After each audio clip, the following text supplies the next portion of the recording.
সবাইকে স্বাগত জানিয়ে শুরু করছি আজকের আলোচনা পর্ব। যে যেখান থেকে দেখছেন আশা করি ভালো আছেন, সুস্থ আছেন। আজ যে বিষয়টি নিয়ে একটু আলোচনা করব, বিষয়টি হচ্ছে যে আপনার জমি যদি কেউ হঠাৎ করে বেদখল করে নেয়, সেই ক্ষেত্রে তাৎক্ষণিকভাবে কিভাবে প্রতিকার পাবেন এই বিষয়টি নিয়ে কথা বলবো।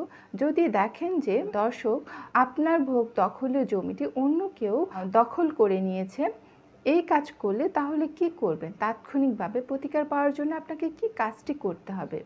ধরেন এই জমিটির মালিক কিন্তু আপনি, আপনার সকল ডকুমেন্ট রয়েছে, কাগজপত্র ঠিক রয়েছে, আপনি ক্রয় করেছিলেন বা ওয়ারিশ সূত্রে পেয়েছেন বা সবই ঠিক আছে, কিন্তু জায়গাটি আপনার দখলে নেই। এই ক্ষেত্রেও কিন্তু আপনাকে হলে না থাকলে এই সম্পত্তি সেক্ষেত্রে কিন্তু হারাতে হবে। আপনার অবশ্যই এই সম্পত্তি কিন্তু দখলে রাখা প্রয়োজন। প্রিয় দর্শক, অনেক সময় দেখা যায় যে আপনার সম্পত্তি অন্য এলাকায় রয়েছে, আপনি বা কাজের সুবাদে ওই জায়গা থেকে দূরে অবস্থান করেন, সেক্ষেত্রে কিন্তু আপনার সম্পত্তি দেখাশোনা করার জন্য যাওয়া হয় না বা দখলে নেই বা রক্ষণাবেক্ষণ করার জন্য কেউ ওই এলাকায় যায় না। সেক্ষেত্রে কিন্তু আপনার এই সম্পত্তি নিয়ে পরবর্তীতে দেখা যাবে কি ঝামেলা হতে পারে।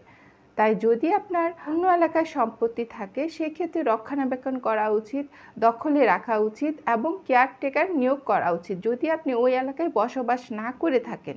তাই প্রিয় দর্শক, যদি দেখেন যে আপনার এমন সম্পত্তি মালিক আপনি, দখলে আছেন, সকল কাগজপত্র রয়েছে, যদি কেউ দীর্ঘদিন পড়ে থাকার কারণে অন্য কেউ দখল করতে চায় বা হুমকি প্রদান করে আপনাকে ওই জায়গাটা আপনার কাছ থেকে ছিনিয়ে নিতে চায়, সেক্ষেত্রে আপনি তাৎক্ষণিক যে কাজটি করবেন, আপনার কাজ হলো যে আপনার সম্পত্তিটি যে এলাকায় রয়েছে ওই এলাকায় থানায় একটি সাধারণ ডায়েরি করা। আপনার সম্পত্তিটি যে থানার অধীনে সেখানে গিয়ে একটি সাধারণ ডায়েরি করতে হবে। প্রথমে এই কাজটি করা লাগবে আপনার।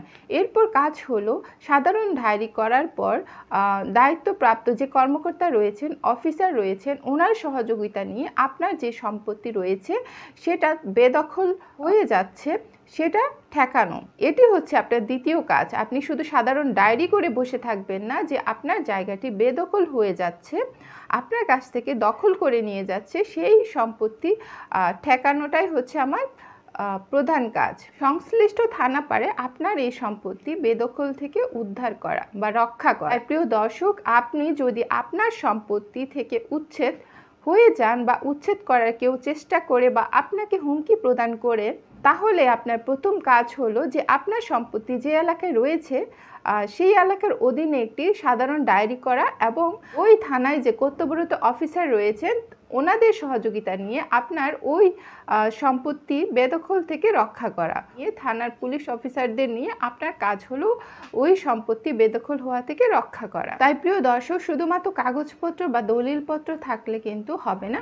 আপনার সম্পত্তি যদি দেখাশোনা না করেন, রক্ষণাবেক্ষণ না করে থাকেন, দখলে না রেখে থাকেন, তাহলে ওই সম্পত্তি কিন্তু অন্য কেউ দখল করে নিতে পারে। প্রিয় দর্শক, এই যে এর পরবর্তী যে কাজটি করতে হবে আপনাকে, যা আপনার সম্পত্তি সকল কাগজপত্র নিয়ে একজন বিজ্ঞ আইনজীবীর সাথে, যিনি সিভিল সম্পর্কে ভালো বুঝেন এমন একজন আইনজীবীর সাথে আপনি কথা বলবেন। সকল কাগজপত্র বিজ্ঞ আইনজীবী যদি মনে করেন যে এই কাগজপত্র পর্যালোচনা করে যদি মনে করেন এখানে কোথাও মালিকানা নিয়ে সমস্যা রয়েছে, তাহলে কিন্তু আপনাকে দেওয়ানি আদালতে দ্বারস্থ হতে হবে।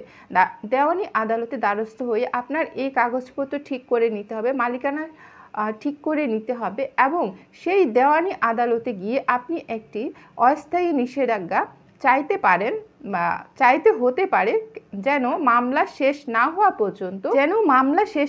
পর্যন্ত যেন অন্য কেউ বা অন্য কোনো ব্যক্তি যিনি দখল করতে চান তিনি এসে যেন পুনরায় দখল করতে না পারে। এজন্য আপনাকে আদালত থেকে একটি নিষেধাজ্ঞা জারি করতে হবে, ওই এলাকায় যেন কেউ দখল করতে না পারে। আপনার ভোগ দখলের সম্পত্তি থেকে আপনাকে উচ্ছেদ করতে যেন না পারে। প্রিয় দর্শক, যদি আপনার ভোগ দখলীয় সম্পত্তি বা আপনার যে জমি জমা কেউ যদি উচ্ছেদ করতে চায়, কেউ বেদখল করতে চায়, তাহলে এই পদক্ষেপগুলো নিয়ে আপনি প্রতিকার পেতে পারেন। তাহলে এই দর্শক, আজকের আলোচনা এখানেই সমাপ্ত হচ্ছে। দেখা হবে পরবর্তী কোনো আলোচনায়। সেই পর্যন্ত ভালো থাকবেন, সুস্থ থাকবেন।